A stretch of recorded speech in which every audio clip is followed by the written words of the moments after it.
สบายดีเนาะทุกคนเมื่อนี้เขาสิออกมาเล่าเนาะใครสิมักไปกำพังกำคืนค่ะระวังในเด้อคอยอันนั้นว่าสิไปซื้อเครื่องอยู่ในเมืองเนาะเดี๋ยวพวกขี่มาวิทย์เตาทานนี่แหละอยู่บ้านพวกเขาเองวิทย์เตาทานมาหน่อยนึงแล้วก็มีคนขี่รถมานำล้างแล้วมันก็แน่เด้อมันก็ขี่รถมาทางมาชิดไปซ้ายผมก็เลยบริตอนมันก็ขี่มาใกล้ๆมันมาซีทามลงห้องมันทางขี่รถมาไกลๆแล้วมันยับมาแบบรถพวกคนสิตกลงห้องนะจนสติรุดแต่ตอนน่ะมาบัดนี้คนก็บอกว่าอันนั้นรถสิตกห้องแล้วอย่าสุดขี่มาไกลร้ายพวกก็ยานแน่นอนแล้วก็มาบัดนี้มันก็ขี่มามันก็ถามว่าสิไปไสเขาก็เลยว่าพอสิเมื่อเฮือนเขาก็ว่านี่เขาเห็นเฮือนคนอยู่ทางหน้านะตัวหอยบ่จักสิเฮ็ดในใดแหละคันมีแต่ปลานะมาวันนี้เขาก็เลยบอกน้องเขาว่าหันขี่ลงเฮือนนั่นแล้วมันก็ท่าว่าสิไปไสเขาก็เลยบอกว่าสิลงเฮือนอยู่นี่เฮือนหอนแล้วมันก็ว่าแม่นบอกแล้วมันก็ขี่มาตัดหน้าผู้ข่อยมันสิตัดหน้าผู้ข่อยนะคันข่อยล้มจักสิเป็นใดในใจข่อยอยากตีนถ้ำรถมันล้มผู้ใดแต่แบบทั้งย่านทั้งจักสิเฮ็ดแนวใดหั่นนะคิดยังบ่ออกเนี่ยซองรังรังใหญ่ๆแล้วกินเงินรังหน่อยมียังวะนี่ล่ะแล้วพวกเขาก็เลยขี่ลงเฮือนตัวนั้นแล้วมันก็สินำผู้ข่อยมาอีกมามันนี่คนขี่ลงหั่นแหละแบบหนาก็โคตรเป็นตาหยานเลยนะหนาเขามันโหดมีหนวดมีซังอีกโอ้เกิดมาเขายังบ่เคยเห็นแนวนี้เคยเห็นแต่เขาเว้าเนาะว่าเขาอันนั้นรัดคนอีหยังหั่นนะบ่คิดว่ามันสิมาเจอกับตัวเองเนาะแล้วก็ขี่ลงเฮือนตัวนั้นพอดีหายรถมันไปวิทย์แล้วก็บอกน้องเขาว่าขี่ขึ้นคิดว่าสิมื้อมันก็คิดว่าสิมื้อเนาะมันคิดว่าคนบอกมันให้มันมื้อหั่นนะและสุดท้ายก็บ่ได้มื้อเนาะแล้วเขาก็ยังเขาขี่เขาเมื่อในแข้งอีกเขาขี่น้ำลังมันแล้วก็ปิดตารถให้มันขี่ไปก่อนทั้งหยาดทั้งอยากไปจะเป็นสะไม่มาวันนี้ยังวะเขาก็ขี่หอดมันก็บอกว่าขี่ไว้ก็เร่งจำเลยเนาะบอกตอนบุคคลขี่อะไรบุคคลเร่งเลย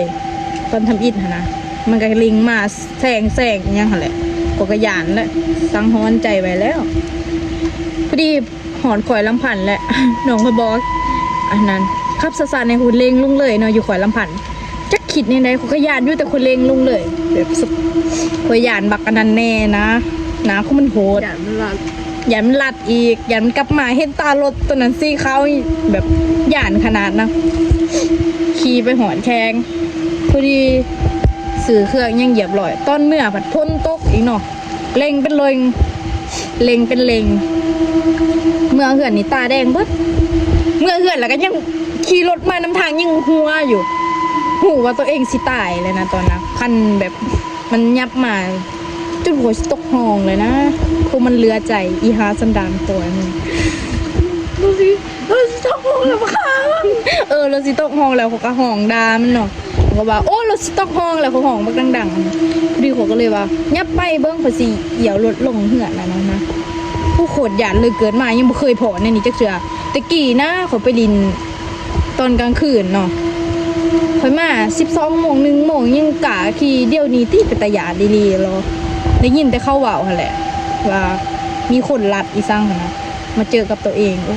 ดีแต่บ่ตายบางทีมันสิทำแต่มันทำบ่ได้มันแบบมันสิทำบ่ค่อยลงห้องเลยนะเพราะว่าเป็นเสียงคนที่ผมก็เลยบอกน้องเขาเป็นสติรถแหงตอนนั้นเขาก็เลยบอกว่ารถสิตกห้องแล้วมันก็ยับขึ้นมาเนาะโอ้ใจคอยอยู่ไปตีนตอนนั้นบูเลยว่าสิเฮ็ดแนวใดจนบูว่าสิเฮ็ดได้ดีแต่ว่ามีเฮือนคนคอยไปหอดแบบไกลสิหอดอันนั้นคอยลำพันที่มันบ่มีเฮือนคนอีกก็เลยให้มันขี่ไปก่อนบักฮาตัวน่ะเพราะยังหัวได้มันอยู่บ้านไปเพราะมันอยู่บ้านแล้ววีก่อนต้องมานั่นแหละเพราะว่าเขาขี่ก็ไปเติบเลยเนาะแต่ว่าบ่เห็นมันจะคอยขี่วิทยานขี่รถและนำมันขนาดแบบเห็นมันหาขี่น้ำกลมันเองล่าสุดในใจหันหยาดจะสิตายนะเองบ่ยอมเมื่ออีกจากเมื่อในนะยังมาซื้อเครื่องเลยมันจำเป็นแน่ปวดกับเมื่อแล้วขนาดเขาไปซื้อเครื่องยังแบบเลือกเครื่องจนบ่ถืองึดตายโตสันแหงมาแค่ตุกปวดมือเลยกะที่เศร้าเลยความบัญญัติกินเขาก็เบิดแกงตอนนี้เด้อ